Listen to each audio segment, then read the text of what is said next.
Did America's revolutionary principles apply to women? For example, doesn't the phrase all men are created equal in the Declaration of Independence purposely leave out women? Likewise, didn't the Constitution as originally written exclude women from such activities as voting? Actually, the answer to both of these questions is no. The phrase all men are created equal was synonymous with all of mankind or all human beings of any race or sex. Any number of such terms and phrases were used by the founding generation to describe all people. Furthermore, the Constitution did not exclude women nor anyone else from accessing the ballot due to race, religion, ethnicity, wealth, or property. In fact, just as the words black and white never appear in the Constitution, neither will you find the words male nor female. Thanks to one of the key principles of the American Revolution, federalism, the Constitution gave the states the prerogative to determine who could vote in national elections. Indeed, some women were already voting when the Constitution was ratified. There are records of women voting in New York and Massachusetts during the colonial era. In New Jersey, women voted for a time in the 1790s and early 1800s.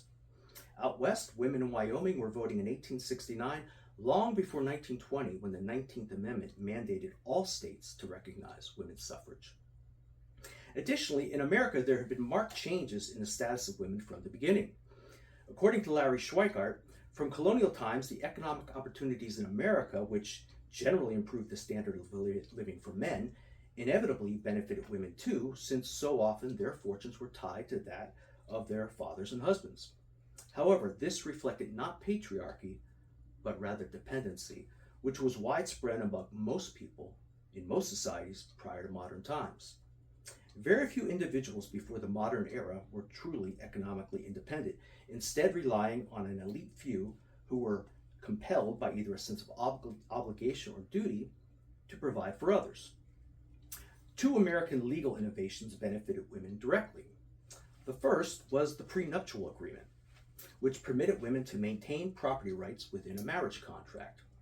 Previously, only single women and widows possessed such rights. Likewise, the power of attorney enabled women to do all the things a man could do in conducting business, including sign contracts. The American Revolution also elevated the importance of women.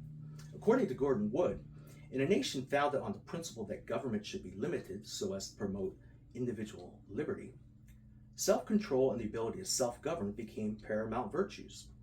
Therefore, women were viewed as vital to the American experiment because of their role as wives and mothers. They raised and civilized children who would mature into good citizens of a democratic republic. Consequently, women were to be revered, not treated as property or objects. The effects of 1776 were also evident at the 1848 Seneca Falls Women's Rights Convention, organized by Elizabeth Cady Stanton and Lucretia Mott. Rather than denouncing America or repudiating its revolutionary principles, the delegates fully embraced them while simply asking that they be more fully extended to women. Quote, "We now demand our rights to vote according to the declaration of the government under which we live," unquote, said Stanton in her convention address.